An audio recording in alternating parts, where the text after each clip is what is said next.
Hi guys! Tonight's story is called The Biggest Story. It's one of the new stories I got from Usborne Books, so I'm excited to read it to you. So there's the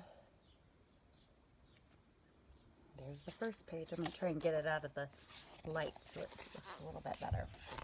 All right, here we go. Errol's mom told the best stories. They were always fun and exciting.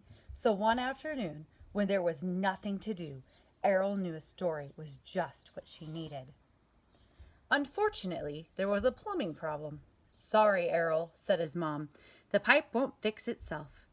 Why don't you think up of a story instead? Errol blinked, surprised. Then he shook his head. I can't tell a story. I don't know how. But you can, said his mom. Just have a go. Out in the garden, Errol tried hard to think of a story, but star jumps didn't shake any ideas out, and staying upside down for a full minute only made his ears hurt. He was so busy thinking he didn't notice the ants until... let's do it like this. All right. Psst, said the biggest ant. We couldn't help overhearing that you're telling a story. Will that have ants in it? Wow. Sure, said Errol. He'd never met a talking ant before. Perhaps other animals could talk? Ahem, said a low voice. A tabby cat was tapping Errol's foot. You know, she said, the best stories have cats in them. With an awful kerfuffle, all the neighborhood cats bobbed up onto the fence. Each cat sat as a polite distance between the others. Cats like a little bit of space. So what do you say? Asked a tortoiseshell cat. Any room for cats in your story? Ants and cats? Errol's story was getting better already. Errol looked around the garden. What else does my story need? Stunts, shouted a sheep, clipping the gate as she jumped into the garden. Showering splinters, a long line of sheep hopped after her.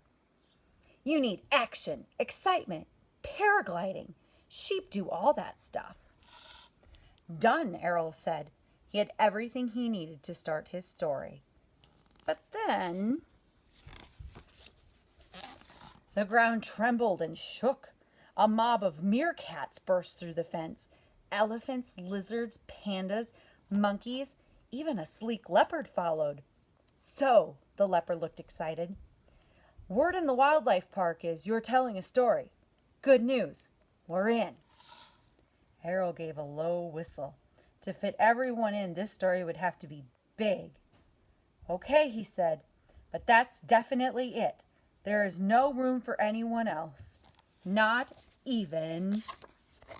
Oh no. Dinosaurs! Shouted the sheep. A stegosaurus and a gigantic T-Rex stood beaming as they sank slowly into the lawn. A new story is always worth traveling through time and space for, the T-Rex explained. Course, we're in the very first stories, said the stegosaurus smugly. Hope this one is as good.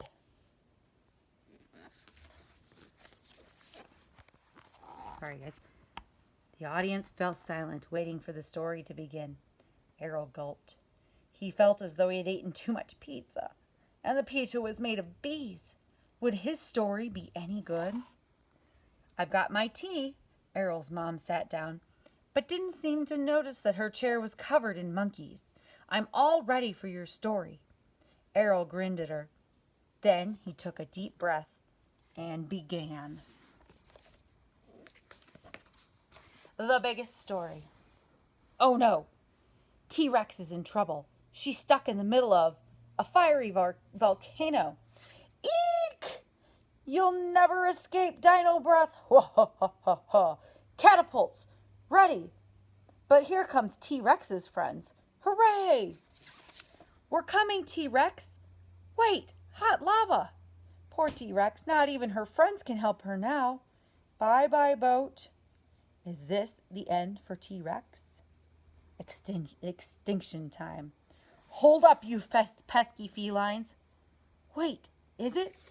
No, it can't be. It is. Superhero sheep. Golden glider, skyrocket, silver arrow. Pow.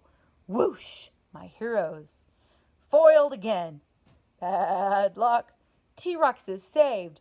Woohoo! Yay! The end, said Errol. Seconds stretched. Then the audience went wild. Animals cheered, roared, and stomped. Dinosaurs danced, ants somersaulted. Cats purred louder than lawnmowers, and sheep ping-ponged across the lawn. Errol's mom pulled him into a huge hug. That was the best and biggest story I've ever heard, she cried. Much better than any of mine. Tired but happy, Errol went upstairs for his bath. He felt very proud. He had told his own story, and his head was full of ideas for more. A little later, Errol's boat was sailing past Bubble Mountains when he heard a tiny tap-tapping. A small owl stuck her head through the window. Did I miss the story? Yep, said Errol. Crossing the dangerous bathwater deep, the boat began to rock. But I'll tell you another. It starts on a stormy sea. The end.